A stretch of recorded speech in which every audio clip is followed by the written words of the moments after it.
Hi, I'm Gordon Mack, and you're listening to the House Culture Podcast. House Culture. Hi everyone, and welcome to another episode of the House Culture Podcast. I'm your host and managing editor at House Culture, Matt Rouse. As always, thanks for joining us, downloading, streaming, however it is you listen to your podcasts. And for those who are listening for the first time and don't know who we are or what we stand for, we at House Culture are a group, a gang, a collective of house music fans who have come together through their mutual love of the beat to celebrate the spirit of house music. You can follow us day to day on our Instagram feed at HouseCultureNet, but what we do with this podcast is sit down with some of the most iconic characters from the scene for a candid chat to discover how they fell in love with the music and how it has shaped their life. In this episode, we chat with Gordon Mack, pirate radio legend, as he's the guy that set up Kiss FM in London back in the day. As you'll hear in this podcast, Gordon talks about his musical love of all things soulful, Motown and stuff like that, and people go, "Oh, what are you playing with black stuff for?" And I was like, no, this is really wicked. And throughout my whole life, I loved this music, and it was the underdog. how determined he was to share this music with an audience. I wanted to be on radio. I wanted to, what a way to spread my music to everyone. The logistics of setting up Kiss FM as a pirate station. We went and found a squat to stay in, and then with the engineer, we found a place to put the aerial. Then it was about recruiting the DJs. And the embarrassment of riches in terms of genre that the original Kiss FM DJs had available to them at the time. At the beginning of the 80s, you had the leftovers from the disco. Then you had electro, you had hip-hop, you had reggae, and then you had this soulful house type music. Then you had rave, then you had acid, then you had Balearic. All of this all came in that 10 years. So lock down your aerial and prepare yourself for some original pirate material. Yeah, I have always wanted to say that, as we're in conversation with Gordon Mack. House Culture. Start those questions rolling at me. Gordon, well, thanks for making time for us at House Culture, as well as making some room for us here at the My Soul station, which is your current baby, something we'll talk about later. Obviously, you were one of the founders of Kiss FM, first as a pirate station and later as a fully licensed station. If we rewind to way before that, Okay. in terms of your passion for music, where did you first discover that, and what was the catalyst that got you into music initially?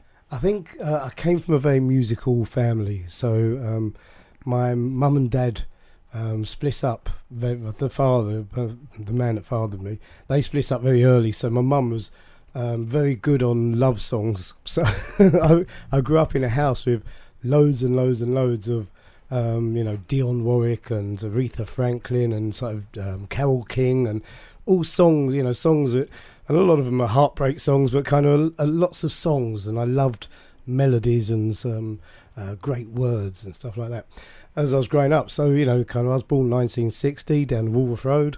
Definitely wasn't born with a silver spoon in my mouth. I was introduced to it by my mum, really. And then when I was about 8 years old, my cousin, two things happened. She started going out with a skinhead from Chelsea Football Club, and they were into reggae. And so all of a sudden, my whole world, because she was one of my biggest influences, was surrounded by reggae and Motown. And so I went through the whole blue beat and the ska and the kind of the original reggae, the Trojan and Tighten Ups, and that was a huge, great influence, because she was such a kind of big influence in my days back then, because she was about 5 years older, so she was kind of, and she was going out with this skinhead who was into the reggae, and kind of, because that's what skinheads were into originally. And that was an influence, and I'd had this soulful influence because my mum had been listening to Dionne Warwick and everything else, so the whole house was filled with that. And then my mum remarried, and somebody that his favourite album was The Equals, Baby Come Back and stuff like that, and it was all very soulful, and I was just exposed to it all then. And then that same year, we went to. So what year was this? This is 1968, 69, and it's such an influential time for me because my cousin and my nan and we all went to. Oh goodness me, what's it called? Butlins in Bognor Regis, and she sneaked me out the window one night, take me to the disco on the camp. And I stood in this disco on the Butlins camp, and it was dark and there was flashing lights and there was loud music and everyone was dancing and everyone was going, and I went, this is my Shangri-La, this is it. And so I came home from that holiday and set up my own little disco. My grandpa, my pop, he went mental at me because I had one little light fitting in the middle of the room. And I had, you used to get the double extenders, and I had about 4 of them all joined together with different coloured bulbs on and stuff. He went absolutely mental. But that was it. I just loved music and seeing people dance and flashing lights and the whole thing of it. That's what ruined my life, my mum said. Until I actually done well. So you're always passionate about that music. So you always you were happy to bring it to other people rather than just like a personal thing. You actually wanted to spread the love for that. Well, because back in those days, I had this real passion for black music, soul music, which had been kind of helped by the kind of the Motown influences, the reggae and all that. And so I was the weird kid. By the time I started DJing, I started DJing. My first DJ job was by accident when I was it was a church event in 1972, Halloween 1972. And the DJ never turned up. And it was a fundraiser for the local church. My mum and dad went to the local church doing it. And so we went to the church, and I was 12 years old, and the DJ never turned up. And so I said, I'll do it because I've been going to do my Saturday morning job, which was in a toy shop, and going and buying my records. And I'd nicked all my cousin's records by this point. I'd nicked all of her reggae records. I had all the Motown records. I had everything. And so they found a couple of record decks and put it through the old tannoy system in the church. And that was my first ever DJ job on Halloween in 1972. And I absolutely hated it because, I kept going, well, you're supposed to talk. DJs talk. And every time the record finished, I went up to the microphone and I was going to say something, and then I bottled out and played another record. And it was the most stressful time, but I absolutely loved it. It was this new bug which just got me. And that was it. I was then sold. I was absolutely suckered into it. I talked to the vicar. I got contracts out of him for a year, and I found my diaries a while ago, and I was being paid £2 a gig. £2. Well, this is 1972, 1973. Yeah. And so I'd done a year's thing with him, and then I got my dad, because my mum had remarried, and she remarried this amazing man who. He stood go and tour for me. I sold everything that I had to him, and then he stood go and tour for me for his £200 disco unit, which was 2 record decks, Garrard or whatever record decks, and a little mixer, and I think it's about 200 watts amplifier and 200 watt speakers or whatever, and that was my first ever Gordon Max mobile disco. And I went and done all of these wedding. I'd play anyway. I mean, as the fridge opened and the light came on, I'd be playing. Yeah. But I was one of the weird kids at school because I liked black music, and all the others were into Led Zeppelin, Deep Purple, and it was very rocky back in the kind of 70s. And they were all getting off on their kind of air guitars and that. And I was the weird white kid at the back that kind of liked listening to Fatback Band, Yummy Yummy, and all of this kind of James Brown, and it was kind of all the soulful stuff, all the kind of the Shy Lights and the Motown tracks, and I was the weird kid that kind of was at the back and kind of I was like, I hate all that music. And now I actually quite like some of it, but I'm a progressive rock man, but not a lot. But so that's kind of. That's how I got into it. That was my kind of defining moment. Was at that Butlins disco. Yeah. And then I used to do my Saturday job and listen to radio every morning. And every morning, what station was it? well, it was at that Radio time? 1. Yeah. I don't think there was anything else. The other thing that my mum set this all up as well, because she gave me, when she at Christmas one year, she got a new transistor radio, and she gave me her old one that the back was falling off and being strapped on with a bit of elastic band. And she gave me that, and I used to have it on day and night. If I was at home and not at school, whatever, I used to have that radio on. I used to listen to the radio. I used to listen to the Pirates. This is going back to about 65, 66. It was around that time that she goes to me. And so I was listening to kind of the radio and these pirate stations, as they're called then. And also then when Radio 1 came on, Radio 1, and kind of... I just used to listen to Radio 1. When I got my Saturday job, I used to listen to it every Saturday morning. Ed Stewpot first of all with the kids show. Then it'd be Kenny Everett, who was just one of the most influential DJs ever. DLT and Emperor Roscoe, and I used to listen to all these different DJs. And what was the music that you were into at the time? Was that being represented on Radio 1? No, it's just more the personalities you're into. Rubbish. It was like, when you think of it, it was just homogenised crap, wasn't it? Really, back in even at that point, you knew that the Pirates were where it's at. Is that right? Well, what happened was as time went on, so I started DJing, and then kind of I've got to the 5th year of school, went to try and stay on for the 6th year, and they said, look, you really haven't been here in the 3rd, 4th or 5th, so we're not keeping you on for the 6th. So I had to go out and get a job, and I was mainly DJing. So I was doing, when I was at school, I was doing the Royal Oak, no, not the Royal Oak, I was doing the York Tavern in York in Battersea. I was doing a couple of pubs down the Water because that's where I lived. I was doing a whole load of places, plus I was doing a youth club, plus any weddings, and also my contracts with the church. So I was doing as much as I possibly could for kind of to be a DJ. And when I got the chance to actually do it and do it properly, I left school and that was it. I just chucked myself into it, and I was working at Barker's of Kensington in Miss Holmes, the ladies' shoe wear, and these shoes were as wide as they was long. They were about triple D fittings and all that, and all these old girls with these bunions everywhere, and they used to get me a job, get me out of the house, and give me my money for me to spend money on records. And then I used to DJ, and that was it. So you left school, you were a DJ, and so how did the kind of move into, were there pirate radio stations in and around London at that time that you wanted to get involved with, or how did that move happen? The whole move into pirate radio really came in the late 70s. So I'd done that job for about a year or so, got the sack, whatever. Then I'd done a job as a trainee draftsman, because that was the only thing that I was ever good at school, was doing technical drawing. And then I was doing, round the corner to where I was working in Tooley Street, there's this pub called the Royal Oak, and I really got in with them. And then I found out that the guy that owned it, his son used to be friends with a girlfriend of mine, and I knew him from another area, so we became really good mates.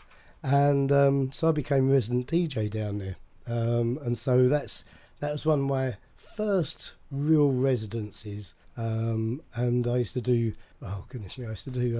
Thursday night, Friday lunchtime with the strippers, Friday night, Saturday I used to go and do my mobile discos and my thing, and Sunday I used to do there as well. Wow. And then what I'd done was I got Nicky Holloway, who was he was just coming on the scene then, and he couldn't drive, so he used to stay on my settee. So he used to do the Saturday night, and I used to do a couple of nights for him during the week, because he used to do a couple of clubs in the West End. So we done some swaps and stuff like that. And that was Nicky Holloway, and that was before he kind of discovered or got into the house music scene, and kind of he was playing lots of Japanese imports, and he was really part of the whole soul mafia with Chris Hill and all of those guys. And that's really what he was into, and I was into the kind of the more soulful black stuff and all that. But we worked together there at the Royal Oak for a couple of years or so. And then when I left, he became resident, and then he changed it and started hiring it off of him and started doing his, what was it called? It was a SOS or whatever it was, or whatever his club was called. And he started getting people down there like Chris Hill and all of the kind of soul mafia. And he done really well and done that side of it. I got poached from the Royal Oak in Tooley Street because I used to do a Friday afternoon and Thursday afternoon in a record shop, Red Records in Brixton. And I've done that because then you get your hands on the records straight away. So you work in a record shop on a Thursday and Friday afternoon, you get all the imports as they come in and you get to sort them all out. And for it was about a couple of years I was doing that. And this guy used to come in every Friday and go, so what's new, Gordon? Come on, what's new? Blah, blah, blah, blah. And I used to play in the tunes. And he came up to me one day and he went, I've never told you who I am, but I own the Bouncing Bull, which is a reggae club in Peckham. He said, but I'm going to change that. I said, I'm closing it down. I'm opening it up as a soul club, a proper black music soul club. He said, and you seem to know your A-sides from your B-sides. Do you want to come be my resident? So I went, yeah, because that was to be able to play, just to play soul music to people that were lovers of soul music. Because before that, I was always playing, my soul section was a bit of Motown and stuff like that. And people go, oh, what are you playing with black stuff for? And I was like, no, this is really wicked. And throughout my whole life, back then, I always I loved this music. And it was the underdog. Yeah. And it was the kind of the thing that I wanted everybody to hear this soul music and this soulful stuff and this black music and, that was the thing that I wanted everybody to hear, reggae and all that stuff, because I'd always collected reggae as well. And so it was a real, I've got to get this out there, I've got to let people hear this. That was kind of all that went on all through my life, really. It was kind of a passion inside that I love this music and I want everyone to hear it. Everyone's got to like it. Surely you don't like this. You like the scaffold, or you like some pop music? You like the sweet? What the fuck? Right. So, and that was the right moment in terms of getting the music and the audience together for you and the perfect place. I said to him, who else is going to be working there? So he said, well, on a Friday night we're going to have all the different pirate DJs down there. Okay. He said on a Saturday night we've got Steve Walsh, and on a Sunday night you've got Paul Trouble Anderson and George Power. And I went, well, I'm going to be working with all of this. This is my goal. This is my tick list of people to meet, let alone... I was going to say, you're already aware of these guys. Oh, God, yeah, I used to follow them, And all of a sudden, in that one swoop, I became the resident DJ down there, and I'd done the warm-up before them and then done the bit after them. So they done the middle bit, and I'd done the bit before and after. And in that one fell swoop, I managed to work with all my heroes. I was like, I learnt a lot from them, but I also type of, they say, you want to up your game, you need to play with game uppers, as it were. Yeah, And that was it. So that's what I'd done. And it was at that time that pirate radio there was LWR, JFM, Solar, Horizon, there was Jazz, there was a whole load of pirates around. And I got asked to go on to JFM back in we're coming up to about 1982, 83 now, because that's when I started at Kisses. And so I got asked to go on to Pirate Radio then, and I'd done 3 drive time shows a week, and I was rubbish. I still think I'm pretty rubbish now when I do shows, but so I done that, and that lasted until, in fact, 1985 was a very big year for me, because all the pirate stations went off air early in the year. They all went off air to try and go for a community licence. And Kisses shut down, which was my club, my residency, where I'd been there for 3.5, 4 years. And it shut down. It was like, damn. Yeah. God damn, for want of a better word. What the fuck is that? This is one fucking horrible year. Because I lost all my fucking clubs. So I lost my club, and that was my kind of main income. And JFM went off air to go for one of these community licenses, and the guy that ran it, he turned around and said to me, he said, Gordon, you're not really that great at presenting, and you really need to go to speech therapy about your accents and blah, blah, blah. He said, so, if you get an opportunity to go on another station, go on one, because if we get a licence, we probably wouldn't have you on. I was like, fucking devastated. I was like, great. What a great year 1985 is. But it turned out to be a great year because it gave me the opportunity to start up Kiss. And George Power, who I'd worked with and become quite friends with, him and Paul Anson, that I'd built a really strong bond with. Another guy called Tosca, and we all kind of worked together. And George went, do you fancy running a radio station? And it had been something that kind of ever since listening to it, as in the Saturday morning shop, I wanted to do. I wanted to be on radio. I wanted to what a way to spread my music to everyone and so I said, yeah, come on, let's do it. So we in I think it was October time, we set up Kiss FM, and it was a pirate. So it's early 80s London. How do you go about setting up a pirate radio station? What are the logistics behind that in terms of finding somewhere to broadcast from? Yeah, so you have to transmitters, break into somewhere and become a squat. So that was the first thing that we done. We got the money to buy a very, very basic. So George funded it, and me and Tosca, we ran it, as it were. And George had an engineer because he was also doing London Greek radio at the same time. And so we had an engineer which could make the transmitters, and we went and found a squat to stay in, which was just up the road actually in Charlton. And then with the engineer we found a place to put the aerial. Then it was about recruiting the DJs, and that was about kind of talking to everybody that was kind of what I'd worked with, which kind of was quite a big array then. So everyone from Carl Cox to Nicky Holloway to obviously Paul Anderson, God rest his soul, and everybody else. We got all this together, and lo and behold, we set up a radio station, and it didn't have a name for quite a while because I didn't want to call it Kiss because it's so much like Kisses. Yeah. But every name I came up with didn't sound as good, and also there's a radio station called Kiss FM in New York. Yeah. And I used to get tapes sent back from me, and I always wanted to have Kiss FM. I really kind of. If there was anything I could bring from New York, it would be Kiss FM, the radio station, because you had Tony Humphries, you had Shep Pettibone, you had all these great mixers all doing their remixes and playing music and mixing all day long.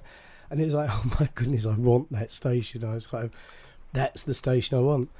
And in the end, I went, it's got to be Kiss FM. It's just got to be. And we stole their logo, we stole their jingles, we stole the whole lot. And we went on air. And we were lucky because when we went on air, we had, oh goodness me, how long did we have? We had about 3 months or 2 months where, because all the other stations had turned off to go for these community stations, so there wasn't any stations on, right? Which is a bit of luck, more luck than planning. But if anybody asked me, I was planning, 5-year plan, mate. And so they'd all turned off. We went up on this rickety roof, which really nobody should ever have gone anywhere near, and this so we put this massive great mask strapped to these chimney pots, and we had, well, they couldn't take it down. It was against health and safety for them to take it down. So we was actually on air non-stop for about 3 months or so. Yeah. And it drove the authorities, the DTI who come out and bust you, it drove them absolutely mental. I mean, it drove them to anyway. And eventually they got themselves a turntable ladder fire engine, which then went up and actually got this down. So they knew where it was. They knew where it was. They just couldn't get up there because it was too dangerous. So once they got it down, that was it. They busted us every time they possibly could for the next couple of months. We were, as we turned on 10 minutes, or not 10 minutes, but kind of a couple of hours later. Yeah. That's so what you hear when you run a pirate station. Yeah. That's what you hear. That means you've been busted. And they'd always be after the transmitter. Yeah, that's it. Go to the transmitter. Because we had a great engineer. So you'd have the studio in one place. Yeah, then you'd have a midpoint. So you transmit from the studio to the midpoint in one frequency, from the midpoint to the main transmitter in another frequency, and then the transmitter out to the whole of London on 100 FM or whatever it is. And they could never find. We never ever had a studio taken. Touch wood. Yeah, I was going to say, my next question was, so what's the kind of secrecy that surrounded the location of the studio? Oh, don't. we had DJs. Every DJ in the 3.5 years that we was pirate, because that's all that we was pirate for, was 3.5 years. The legend is so much bigger than the actual kind of real reality.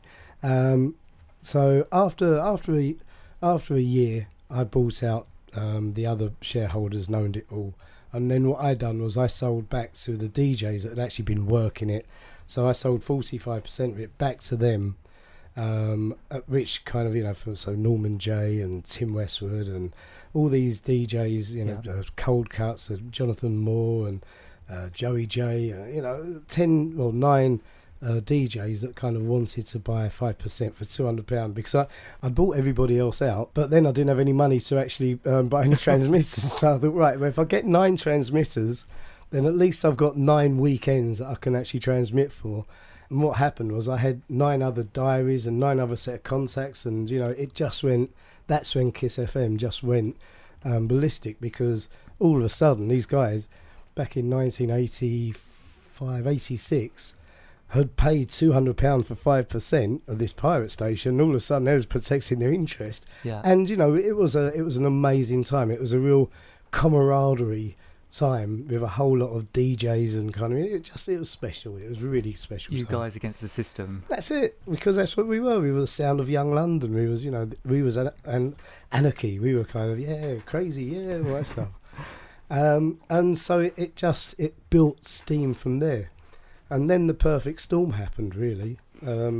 So by this point it was 1986, 87, and I've always said that the 80s, just as a byline on this, the 80s was the most amazing year for music and different musics coming on. So you had, at the beginning of the 80s, you had the leftovers from the disco, then you had electro, you had hip-hop, you had rare groove, you had R&B, kind of the first runnings of R&B as we know, kind of R&B now. And then you had this soulful house type music, the 10 City soulful house music. Then you had rave, then you had acid, then you had Balearic. All of this all came in that 10 years. The roots of it all came within that 10 years. And that's without mentioning Go-Go, which happened early on in the year.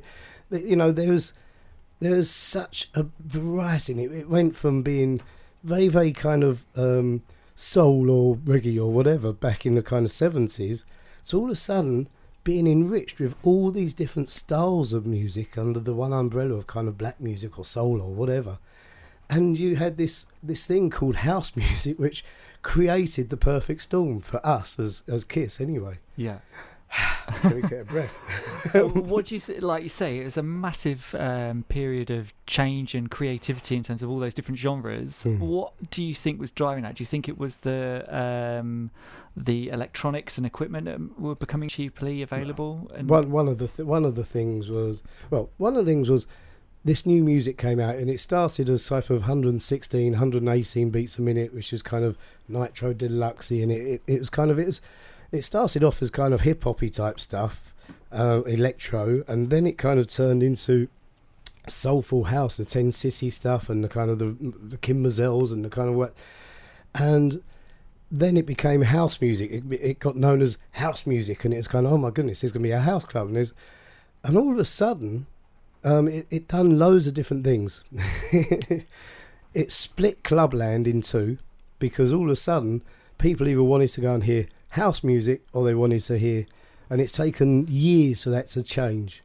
So if you was into house, you just wanted to listen to house all night long. You did not want to listen to Luther Vandross or whatever. You just wanted to listen to house if you got into it. Rave came out of it, and acid and all these different genres. But the one thing that it done was it split the kind of whole club scene up, so that everybody kind of was anyone that wanted to see house was house. That was it.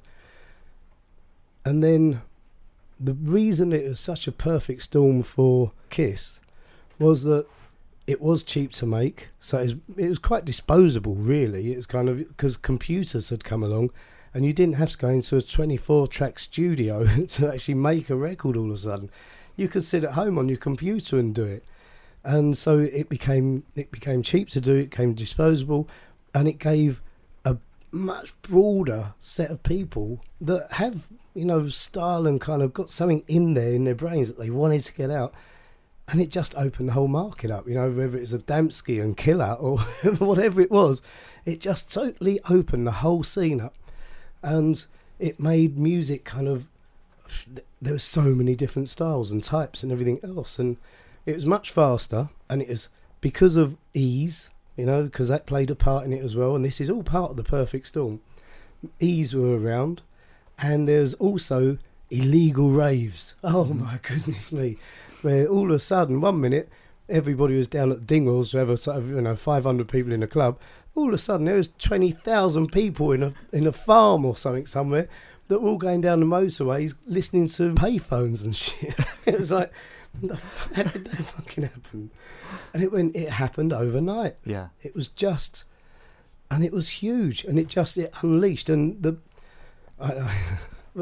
when Kiss became legal in 1990, we had money then. I had some money, and so I paid for some, because I come from the old school soul ballads, and I couldn't understand this fucking house music to start with.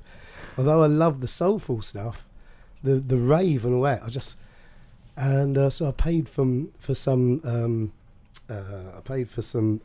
research to be done of why is this music so popular, and it came back that it's fast. The last time that anything that had been a worldwide craze was that fast, which was disco, and it meant that white people could dance to it.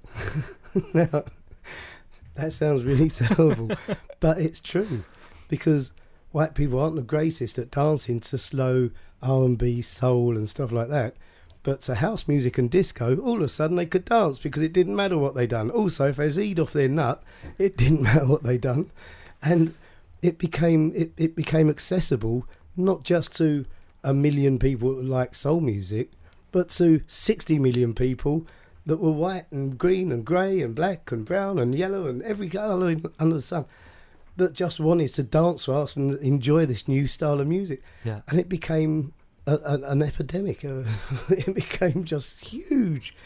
And the other thing that I got researched was I could not understand. I was driving home from Kiss FM in the early days, and I phoned up Colin Faver, I think it was. I phoned up Colin Faver and I said, Colin, can you tell that cleaner to get out of the studio while she's cleaning, while you're on air? Because that's really not... He said, there's no cleaner in here. I went, what? He said, it's the record, Gordon. It's like, okay. All right, now I need to understand this. And that's... So I paid for this research.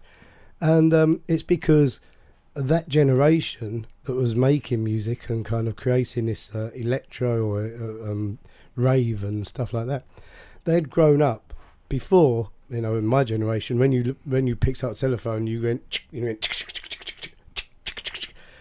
whereas with the new technologies, and it's all beeps and beep beep beep beep beep beep, beep and the microwave, bing ding ding ding, and people had grown up with electronic sounds. And so it was just natural to put them into music. Gone from that analogue to total digital. That's it. Yeah. I was like, are you fucking serious? It's like, that's the reason. Because it's 125 beats a minute, so white people can dance to it, and it's all electronical music. And that was it. And it just became, and the cheapness of the equipment to make it meant that more creative brains could have access to it. And so we was flooded with creativity, and there's a whole, it didn't cost 4 days in a 24-track studio, 48-track studio, or whatever. It was like, your bedroom with a computer, and waiting for it to load up. Brilliant. And so during that period, what was your brief to your DJs that you had on the station?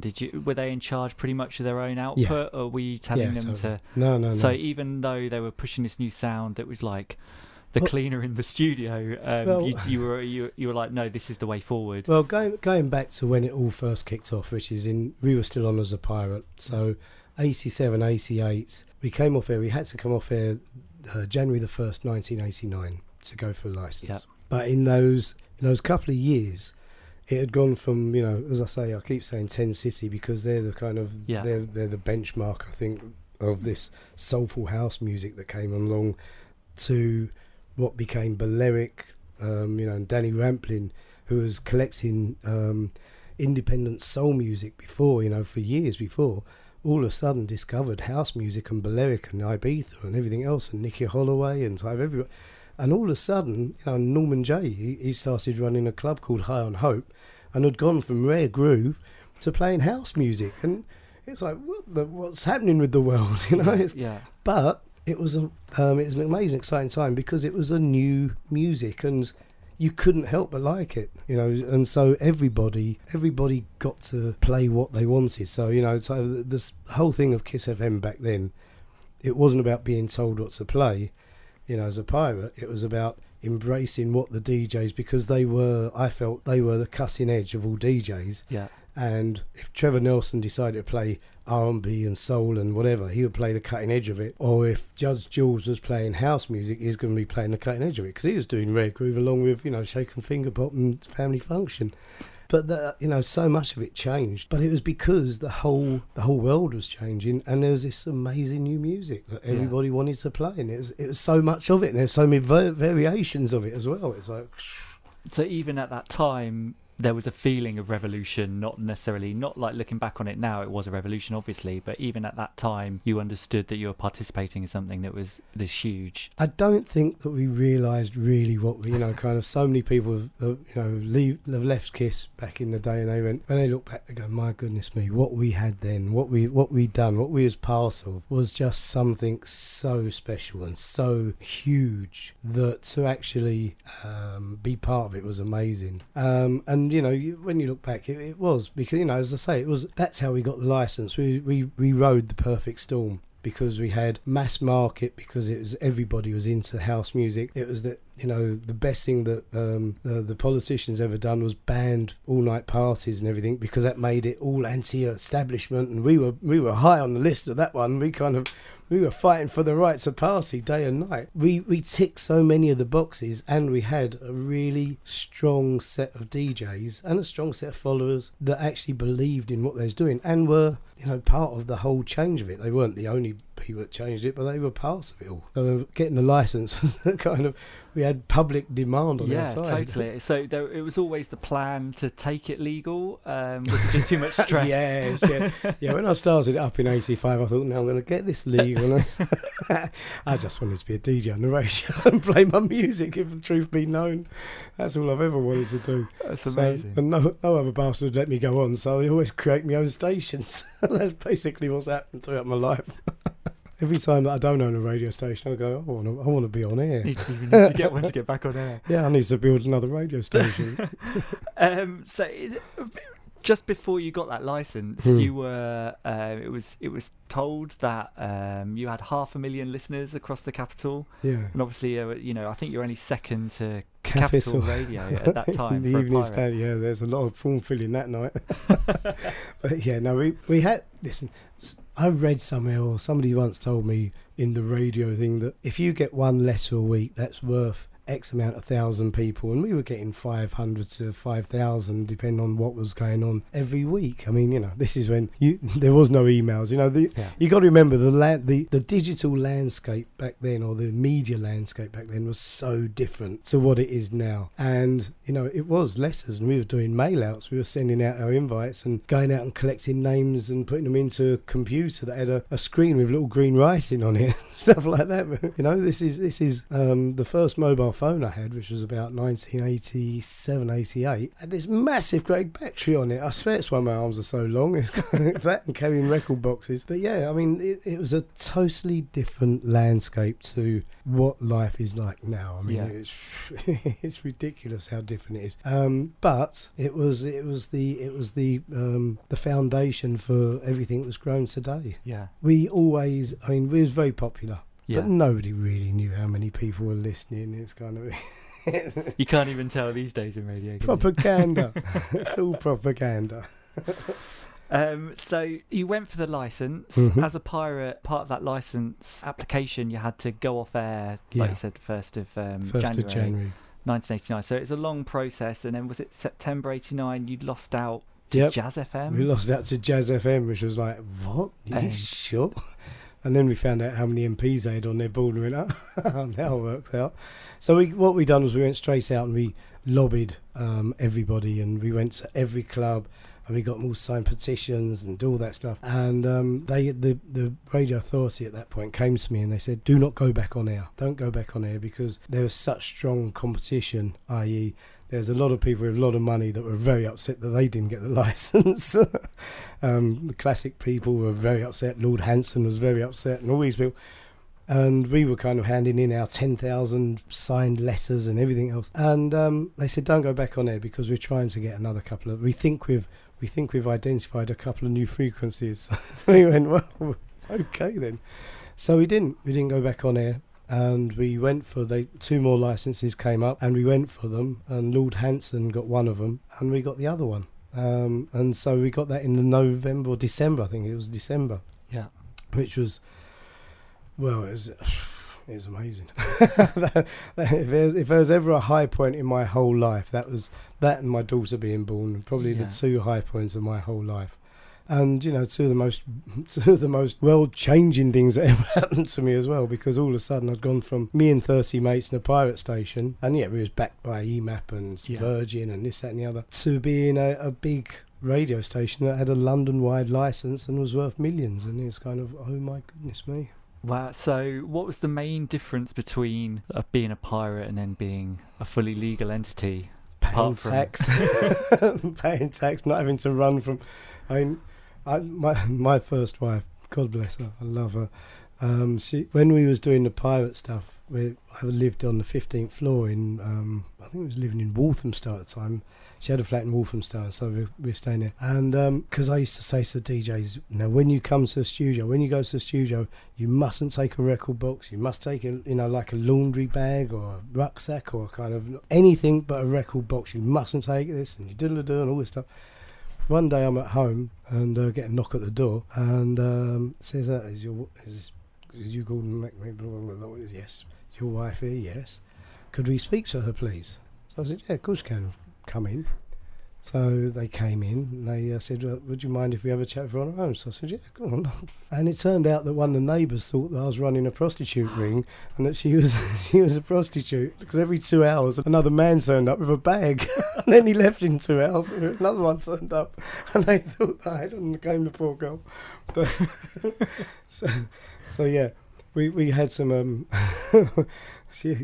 She never forgave me for that, actually. We're still friends, thankfully. Love Kim. Yeah. And then, like you say, you were backed by EMAP, and then things Virgin, started to get bigger and bigger. Well, that's it. We had to raise £3.5 million. It was £2.5 million in cash and another $1 million in deep pockets. And so to raise that, you go from kind of the majority shareholder to a minority shareholder pretty quick. But it was for the good of the station and to get it on, and it was kind of so it was something that I just wanted to do. I just wanted to get a legal station on that played this music, and it wasn't just another pop station somewhere being played or whatever. So it was a real fight of love, to do this. And hey, we done it, which was really good. But I came out of it in 98. So I was there for 14 years, from setting up to getting it from what I call from pirate to PLC. And people say, oh, you must have made millions, and I've done very well out of it, but I didn't come out as a multi-millionaire or anything like that. And I always say to people that I learnt more than I earned, but I did learn a hell of a lot, because dealing with business culture structures, and then once it was PLC, because it was all part of EMAP, because there was a power struggle going on, and all I really cared about was the music and kind of playing music and doing my show and kind of creating this platform for, and as many platforms as possible, because I found throughout this whole journey that my skill or my love is to build brands and build kind of brand extensions. So kind of it started with just Kiss, and then there was Kiss in Manchester, Kiss up north, then there's Kiss TV, there's Kiss in the Snow, there's Kiss in Ibiza, there's Kiss everywhere. It's Kiss. And that's kind of that was my skill, and kind of hone that in, and so I did learn a lot out of it all, and created some great platforms for this music to be played on, and to help bring the whole music on, the creation of house music and how that grew and went in so many different ways. And today I love the soulful house music. That's my kind of genre that I love. But as soon as you start talking about minimal tech and deep this and black that and dark this and blah, blah, it's like all I like is nice soulful house music. Yeah. but there is so much good stuff. And the beauty of house music now, you know, kind of seeing this whole journey come right the way through, is that there is such good vocals now and such good producers in house music now. You know, when you listen to Spen or some of his stuff on Quantize Records, and the quality of the actual singing and some of the remakes that they've made, I actually prefer to the, you know, kind of to the actual originals. But I play quite a lot of house music now because it means I can play new music when I'm playing out. It's difficult to play to our audience new soul music, although it's getting a lot better now, but it's kind of, for a while, the new soul music or new R&B wasn't really playable, and so it's kind of now it's changing the whole thing. Yeah. Which is good. Cool. Yeah. So, but we can kind of come on to that. I suppose I'll talk about My Soul. Yes. In a bit. But I just wanted to ask you about, like you said, from private to PLC. I suppose there's a lot of politics. PLC probably standing for politics in that sense. What was going on in EMAP at the time. And during that period, up until you left the station in '98, the DJs that you'd kind of seen come through the KISS ranks in terms of like Danny Rampling, Judge Jules, Trevor Nelson, had kind of defected to the BBC. Yeah. Was that did this hurt at the time, or was this more of a justification of your talent spotting and nurturing? When they first told, when Trevor first told me, I was, I'm so, you know, I was hurt, but I got it, because to go from a London-wide station, you got to remember back then there wasn't loads of national stations like there are today. You know, a national station on FM, you got to do that. You kind of, you know, I'd be a wrong person if I went to them, no, you can't do that. You've got to do it. And what it done was it gave everyone at KISS a chance to get some new blood in. You know, the next tier, the kind of the Jumping Jack Frosts, the kind of, you know, the next tier of people, get them in, because we you know, otherwise you're just stuck with the same DJs all the time. So it was good that a lot of them did go to Radio 1. And yes, it made me go, well, at least I picked the right people and, you know, I trained them up. And I didn't do any of that. Basically what happened was I created a platform, put all these DJs on it, and some of them rose to the top and done really, really well, and others just disappeared. And that's really kind of, you know, I can't pull claim on doing any. Yeah, Trevor, he's where he is today because of me, you know. I created the platform, but he was the personality. He was the one that actually worked the game, and the same with all those guys. And you know, I'd done a show. I'd do a show on My Soul Radio, and it's called My Soul, My Life, My Music. And I get a DJ. So I've had Danny Rampling, or I've had Bob Masters, and I had Dr. Bob Jones, and I had Judge Jules in last week. And really interesting. I mean, I've always loved Jules. We've always been mates for years. But to actually get him to talk on the radio about him and what he's done and what he does and everything else, quite phenomenal, really, what he's achieved. Yeah. You know, just from being a pirate DJ. Well, yeah, all these guys, and you know, even what you're doing now at My Soul, you know, the list of DJs that you're working with now, a lot of them hark back to the original KISS lineup. Yeah, I mean, Brandon Block, he's on with us. Yeah. We've got Jazzy B, he's on with us. Yeah. We've got a great American lineup as well. We've got David Harness, Josh Milan, DJ Spen, we've got Teddy Douglas. We've also got a whole load of the British, you know, the top British DJs. So we had Paul Anderson, obviously, Sai Says, Remy, so that's Neil Pearce. We've got Booker T, Peter Borg, Martin Lodge. We've got a really good roster of, you know, Richard Earnshaw. Really good roster of kind of good jocks that are really solid on what they do. Yeah. And, you know, Mark Knight. Yeah. I mean, Mark Knight, who's not known really for Soulful House, has been doing a Soulful House show for us because that's his true love. That's where he started it all from. And, you know, he makes his money from doing the electronica or whatever it's called, and does a show for us, which is a Soulful House show, and it's brilliant. It's really kind of, it's top draw. And then we've got Ramsey and Fenn, we've got Jumping Jack Frost, we've got so many of the old jocks. Plus we've got Jazzy M, because we've just started My House, so that's just an online service at the moment. So we've got Chrissy T, Jazzy M, we got Jeremy Braithwaite, Neil. We got, just the list goes on and on and on and on. And is this a reaction to targeting that audience that grew up listening to KISS? Yeah, we're a post-KISS generation station. There you go. I should be in advertising. We're a post-Kiss generation station, so our audience is from 35 to dead. Because, well, one thing I've done when I researched all of this was that I found out that there's kind of two audiences that listen to myself, for instance. One of them is the invisible audience that, had their first E to something that, when Kiss was about and stuff like that. And somebody went to their first all day out, and somebody went, listening to the music that Kiss used to play. And so we play a lot of that, and we got a load of those DJs on the air. And so we kind of, there's that audience that kind of, and still go out, they still go out to, they don't go out every week to a club just to stand in a club. They'll go out to events, but they'll go out to something that's special or something. And then you've got the invisible audience, which kind of, they went out and done all that, but they don't go out anymore, but they like to hear music from when they was doing all those things and just having to remember. So we've got two audiences. And the ones that go out are the ones that don't get old. They will always just keep going out and doing what they're doing. They're like an artist that will just keep on playing, keep on going and gigging, and one day they'll pass away. But they'll do it because they love doing it until they die. And, kind of it's, they won't do it as long, they won't do it as fast, they won't do it as, as many times in a week, but they'll still do it. And it's kind of, they do it because they love the music. And it's the first time that we can find in history the 60, and I've done a big speech about this just recently to an advertising agency, and about 50 is the new 30. Kind of there's this. They've got money. They still enjoy going out. I could take you between May and the end of October, September. I could take you out every single day and take you to a place where a 45 plus audience is partying, whether it's there's Portugal last week, the week before that there was Cavos, before that we had Brighton Beats at the weekend, we've got Sunsea Beat coming up, we've got, what's one that's on there at the moment, Portugal, there's Salou coming up. There is so many events for this age group because they actually do just like still going out. The audience is there. The audience is there, and if it wasn't, then it'd be finished.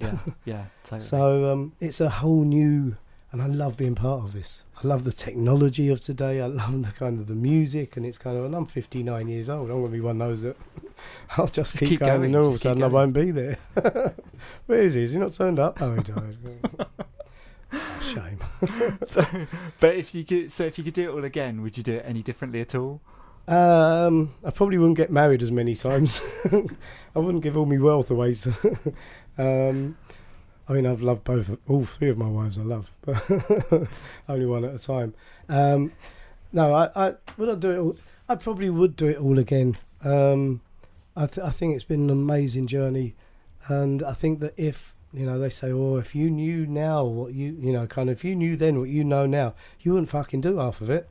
So it's no use doing that, because if you knew all the pitfalls and everything that might happen, you probably wouldn't do it. And so doing it without knowing that and going, I just want to do this, it's kind of, I want to do this, I want to move forward with this, makes you do it. Whereas if you knew how many pitfalls there could be and how many things could go wrong and it's like, no, you just got to look at the positive side of it all. Yeah, and just share that passion with everyone. Yeah, it is, and that's what it's all about. It's myself and Roy Marsh, who's been a very long time friend of mine.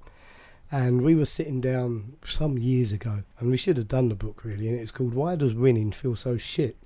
And it was all about, because for years, from the 70s, people like myself, him, the DJs that loved this dance music, black music, soul music, whatever you want to call it. So we all loved it for all these years, and we wanted everybody to hear it. We wanted everybody to know it. We wanted everybody to love it. We wanted it to be the majority of the things in the charts. We wanted it to be all of this, kind of.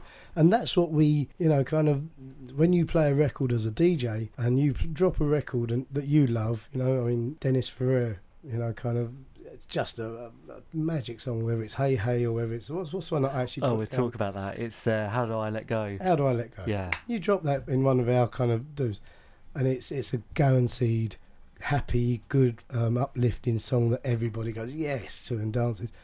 You drop that's better than doing drugs. It's kind of that, the buzz that you get from that is such a better buzz than actually doing drugs. It's just an uplift. It's wonderful, and that's why we do it. So anyway, so me and Roy, so we've been promoting this music all our lives and everything else. And when Kiss got legalised and 70% of the charts was either house or it was soul or it was R&B or whatever, it is our music, what we called our music, came under the umbrella of our music. And the one thing that we hadn't worked out was that as soon as anything becomes big and all that, the big companies take over it and bastardise it all. But as soon as you see the first, Rare Groove is all about finding records you couldn't get. And then all of a sudden there's Rare Groove 1, Rare Groove 2, Rare Groove 3 albums. And it's like... Just groove. That's not rare. That's not rare anymore. Yeah. And, that kind of... We hadn't worked that bit out. That actually kind of letting everybody know about it and getting what we wanted sometimes isn't always the best fucking thing, because somebody with money is going to come along and bastardise it and sell it to everyone. But anyway. We've just talked about a couple of tracks. So what we do at House Culture with these podcasts is we can't necessarily play the tracks in a podcast that we talk about, but we always get our guests to choose 5 tracks based on a few different themes that we can add in a Spotify playlist that they can search out. It's called a perfect playlist. So we've already got loads of tracks in there from our other interviewees, and obviously I've teed you up for this, but first one is The Catalyst. What was the one track that got you into dance music? Well, I mean, the one record which just stood out so much was either Millie and My Boy Lollipop, because that had such a massive influence on me, my family, because my family would have a party at the drop of a hat. So my family would, kind of, somebody's like, my birthday's next week, let's have a party, yeah, let's get the records out, kind of. So that was one of the records which was a massive track. That and Michael Jackson, Want You Back. That was another one which was kind of huge and real kind of massive tracks. Floor fillers. Yeah. Well, I mean, yeah, we've come on to floor fillers. In terms of house music specifically, what was you mentioned Tensity a lot.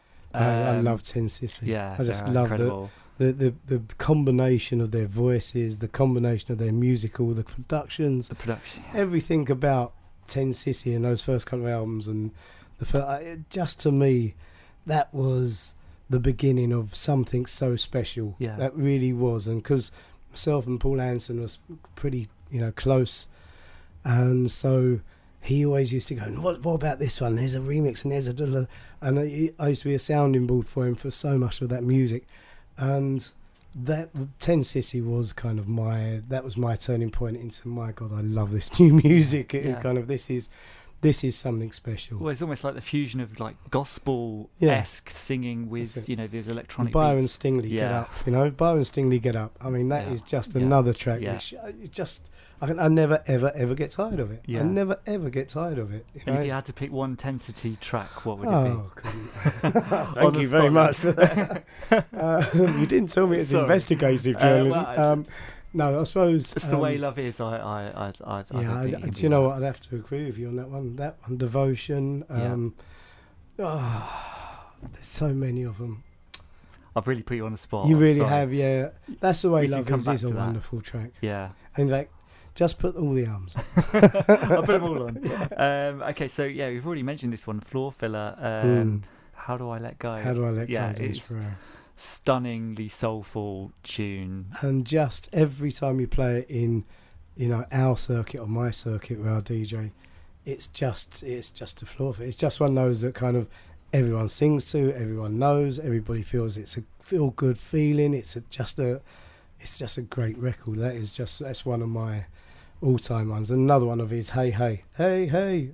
That one just anyway. Yeah, it's got that real soulful, almost 70s feeling to it. Yeah. Yeah, no, it has. It's a rawness to it. And I love that about that. But there's all there's so many great tracks out there, and I was actually having a look at my house kind of I've got a kind of a short list, as it were, of house music, which is probably about 2,000 tracks, which is kind of the top of the top, and it just goes on and on and on. There's just so much good music there, whether it's stuff that danced by more modern stuff danced by Louis Vega, or whether it's old stuff like Masters at Work, with Louis Vega again, but Yeah. kind of the older stuff, or CNC Factory when they done some of their stuff. There's just some really, really amazing tracks out there, and that's just one little kind of corner of it. There's so much music, and kind of just trying to pick one is thank you very much. Well, and like the people that you play to as well, I think the audiences have this whole knowledge and appreciation of history and current as well. So I think you'll find older people rubbing shoulders with younger people, and they'll both know that same track from way back when. Yeah, that version of Gregory Porter's 1960 Watt by Opolopo, the remix, that is just amazing. It's it's housey, but it's jazz, and it's just got so much in it. And speaking of kind of jazzy soul stuff, your Sunsetter Royale is Everybody Loves the Sunshine. Yeah, that's I like the house version of that. Yeah. Which there's a great smooth mix of that, which I love playing. But if you're going for the sunset and you just want that record, it's either that or what they used to play. I used to always love Mambo, when used to be at Mambo in Ibiza, and just as the sun went down, they play Simon and Garfunkel, Hello Darkness, My Old Friend, and it was just that was just the perfect Hello Darkness, My Old Friend, and it was just the perfect thing for when that sun went down, and then they'd bring in a really soulful house track, and it'd be like, that's what it's all about, those moments. And Everybody Loves the Sunshine is the one that does it for me. I just even the beginning of that, you can feel the heat almost from it. It's dripping in sunshine. Amazing. Okay, so the Tearjerker, what track? This isn't really a tearjerker. This is it's an emotional track. I'll tell you what this track is to me, and it has to be the original version. It mustn't be the kind of the remix or anything. It's Pevan Everett, who I think is one of the best vocalists on the house music scene. I think he's one of the best vocalists, full stop. But he is a real gift to house music, because some of the stuff he's made have just been amazing. And Feeling You In and Out is one of those that, whether you're laying there at 5 o'clock in the morning on your kind of, in your bed or wherever, and it's you can still play that, even though it's 120 odd beats a minute. But it is just such a it's emotional. It's a sex song. It's a kind of off your nut song. It's a kind of, if you're out by the swimming pool and it's played. I played it over in Ibiza 2 years ago, and just as a random oldie, and it just brought the whole house down. It's just, and I can never ever stop getting used. I can't get tired of it. Just never get tired of it. I can play it and play it and play it. And it just holds something special for me. But yeah, Feeling You In and Out, the original version, because his voice on it is just, I wish I had a voice on it. It's just testament to... I'm getting emotional now. Yeah, testament to a great track. If you can play it over and over and listen to it a million times and still appreciate it, it's... And that I can. That is just one of those that you just... special. Yeah. I want to play it now. Okay, so the last tune, it's the end of the night. The crowd are screaming for one more. Yeah. Do you choose something that from a disco house music sense in terms of like representing your set, or do you choose something from left field? Left field. Yeah. Totally left field. If it's a wedding or something stupid like that, it'd be always look on the bright side of life. And if it's anything to do with Clubland or any of the clubs we do or whatever, Ray Charles, Hit the Road Jack. It's perfect because it's telling everyone to fuck off, but in a good way, in a really nice kind of way, and it's a great song. I mean, it stands the test of time, and it's kind of it steeps in soulful, deep soulful singing. Just in every part of it, it's just wicked. So it's always, and I'll usually finish with that or the reggae version of it by Prince Jazzbo. Yeah.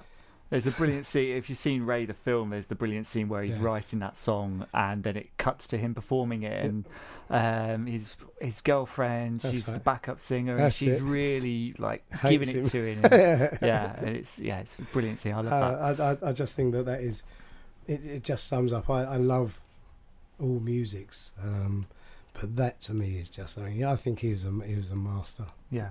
I'm not the only one. Quite a few people thought he was as well. And so finally, just to kind of wrap up us as kind of house culture, and as we've just talked about, you've been massive in the scene and promoting this music across a legal radio station, a fully licensed station, events, the whole lot. What does this culture mean and represent to you as a whole? Do you feel like you've had a big part of pushing it, or just been lost in amongst events as they've been happening? I think I'm too modest sometimes. I think that the stations that I've been involved with have played a very, very big part in it.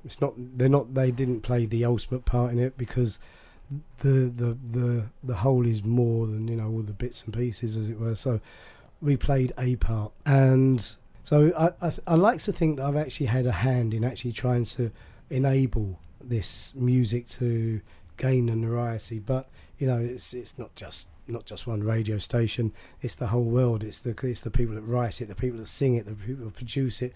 It's the people that love it, the people that buy it. It's the people that kind of play it in the clubs, on the radio, not just my run radio station, but all around the world and everything. So